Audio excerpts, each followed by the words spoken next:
So, Paul Rebane, Yes, that's me. very, very nice to see you, And you too. and chat with you. For the benefit of those, very strange people who don't know who you are, could you maybe introduce yourself and just tell us a little bit? Yeah, well, my name's Paul Rebane. I was 70 years of age last October, and I spent most of my life teaching geography and geology in Cardiff. Only at two schools, taught at Cantonian for 13 years, from 1974 till 87. And then from there, I went to RADA, and didn't realize I'd be there that long, but I was there for just over 30 years. I finished in 2015, I think I finished there. So 29 years maybe. And then I did a bit of supply work after that with a friend of mine. We formed Dance Set in, I think it was 1980. Wow. And it only ran for about 3 or 4 years. Well, 3 years. And it split up. And then about 12 years ago, I got a call sort of out the blue saying, do you want to reform the band? Back in the early 80s, there was a magazine in Cardiff called What's Happening, that a friend of mine, old school friend of mine, he's passed away now, sadly, Roger, but Roger Knight started this magazine and he got friends of his to write for him. So I used to do the music pages. And that's where I first encountered. Yeah, well, that's when I first reviewed your band with Tony Woolway. Oh, did you? Glee Club. Was it a scathing review? No, it was very good. Well, because I used to teach Tony, so yeah. I was very I didn't know anything about that, Paul. Yeah, I did the music pages for wow. What's Happening. I'd love to see that review. I've never seen that, I don't think. Yeah, I've probably got it in a file somewhere. Yeah, so I've always been involved in music in some respects. Okay. Sometimes peripheral, but I always like writing as well. So good. Okay.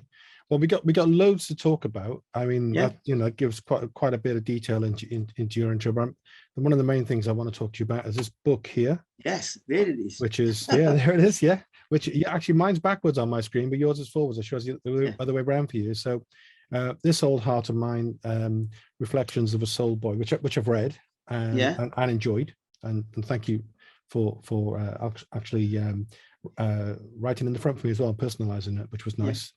Yeah. What was the rationale then for writing a book? Because you kind of nod towards it in the intro and saying along the lines of, you might think it's a bit self-indulgent to do this kind of thing, but why did you do it? Right. Well, when I was in school, I wanted to be a journalist. That's what I wanted to be. And I don't know why I didn't become a journalist, to be honest, but that's what I always found. I had it in my head. But then I had this teacher who I mentioned the story in the book. I had this teacher, Mr. Jacobs, and he gave me a long talking to one day. And from about that age, from about 50, I said, I want to be like him. I want to be what he is. And that was from then. I was only going to be a teacher. So the idea of being some sort of sports journalist, my uncle used to be manager of Cardiff City. I know you've got a big affiliation with Cardiff City. What's his name? Bill Jones. He was manager when they went up in 1961. Yeah. And beat Spurs double winning side. And I used to go to the city all the time, courtesy of my Uncle Bill and other family members. So I always used to imagine I'd love to be up there just writing. What was that name? Peter Lorenzo was the one of the old journalists. I said I'd love to be doing that, traveling far from places, writing about football and stuff. But then I met this teacher. This teacher taught me for a little while, and he just transformed me. And he was when I thought I'd love to be able to do that and have that sort of influence. So that's why I became a teacher. And but then the writing sort of never really went away. But I had a friend of mine, Carolyn, an ex-girlfriend of mine, who'd written a couple of books, and she said to me one day, "You're always going on about writing. Don't you talk about it? Get on and do it." Yeah. So then I had started writing this crime novel, call it a crime novel, and it was essentially about a guy who was disillusioned with teaching, packed in teaching, and decided he was going to become a private investigator. So I started writing this story. And then when I had this conversation with Carolyn, she said, when are you going to put this out? And I said, I've put that down for women. I just decided on my 69th birthday, about a couple of days after my 69th birthday, Yeah. That I was going to put something out and I was going to get it done and printed by my 70th. So I thought, I'm not going to do that story by then. And I couldn't think how I could sell it or market it. So I just decided to write these in lockdown, the first lockdown. I wrote a story about, not a story, I wrote these ramblings about me being on a walk and what I was thinking about. Yeah. Which became one of the stories in that book, In My Yes. Shoes. Yes. And my sisters read it and they said, oh, it's really, we really like that. And another friend of mine read it, said, oh, you ought to do more. So I just decided it would make sense if I had this idea, I was going to give it away on my 70th birthday. It sort of made sense that I did something that was sort of autobiographical, Yes. just about my background and about growing up in Barry and things that influenced me. So from it just took on a life of its own now. I'd get my laptop out, and when I put the laptop, I didn't know what I was going to write about. And then the next thing I know, I've written 400 words and it was about this. Yeah. And then another day, I got my laptop out and I wrote, something came into my head about going to Top Rank, and I thought I'll write about that. Yeah. So it was very shambolic in one sense. There was no planned structure to it, except it was, I mean, there's kind of a themes that go through it. I'll just tell you my thoughts on the book, actually. Yeah. I mean, obviously, I admire your love of music, and that's kind of how we know each other. We'll get on to dance set and music stuff in a bit. Also, having met you a few times over the years, I know you're an interesting guy with plenty to say about stuff, and I like the kind of way it autobiographically and geographically really kind of flits through your life, various aspects of your life. There's one bit I particularly like where you start, I don't know how you came up with this idea. It's a great idea. You start writing it, but it's not you writing it, it's your dog, Yeah. Yeah. Brilliant. In fact, I got to get her in. I've put her out the back. She's having a ramble around the garden. What a great idea. Well, I'll tell you one thing. If you know that program Room 101. Oh yeah. And if I could put certain things or people in Room 101 and get rid of them, it'd be people who pick their dog mess up and hang it in trees or leave it on gateposts. I just do not understand where these people come from. And so that was that, and I thought it just made it.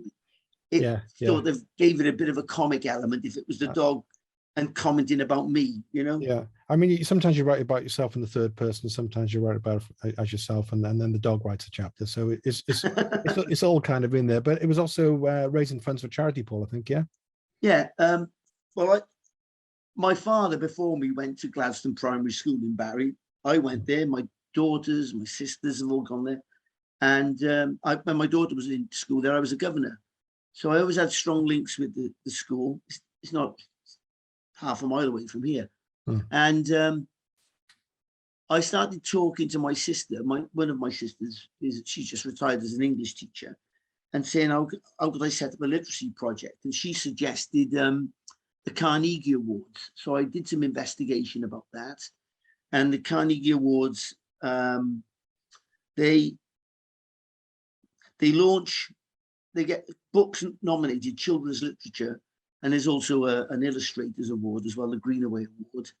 They just go hand in hand with each other.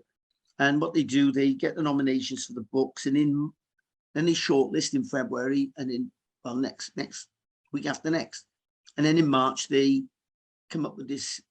They've got the definitive shortlist, and one of the members of the shortlist will win the Carnegie Award for children's literature. Yeah. So what I did, when I wrote the book, I was desperate to get it out by my birthday. So my birthday party was on the 30th of October, and the books arrived on the 29th. And I rushed, the proofreading was a bit rushed. There are several little glitches in it, which will be not many, but there's a few. And so they've been edited now. Well, they'll bug you as a teacher, wouldn't they? What's that? I would bug you as a teacher. Oh yeah. So but funnily enough, I was reading Colson Whitehead's latest book, and there's printing errors in that. So I thought, well, if a Pulitzer Prize winning author can suffer it, I can put up with it.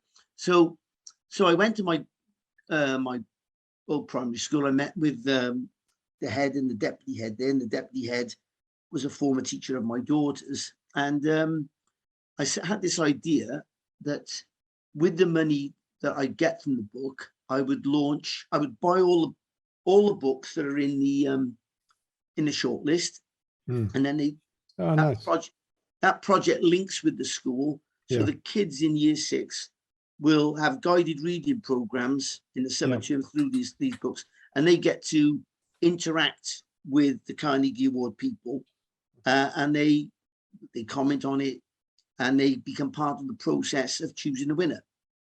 So on my 70th birthday party, I had the box full of books, 100 of the books. I had a little announcement. I gave them out and just said to people, give donations as you did. And that money is there waiting to purchase the books once that shortlist comes out on March the 6th. Brilliant. So you've hit your target financially to do that, Paul, have you? Yeah, well, I think that I paid for the book myself. It cost me about £1,500 to have it edited and printed and published and all the rest of it. So that was like a present to me. That was just my present to my friends and family. Yeah. And with the book, with the numbers of book, I've got I don't know how much the books are going to cost. All I know is that there will be, say there's 6 books shortlisted, there will be a class set of each of those books. So say it was 30 books and there's 6 different books. Say there's 180 books that'll be purchased. So whatever they are, great, whether they're £8 a copy or you get a reduction for a mass purchase, whatever, my money will cover the cost of that for the school. And the good thing is then that this year's 6 into summer term will work with the project. And but the other benefit is those books stay in the school ad infinitum. You know, they will be there for. Yes, it's a legacy, isn't it? And the good thing is it's good quality literature. It's proven good quality literature rather than, you know, something that's easy to read for the sake of it, you know?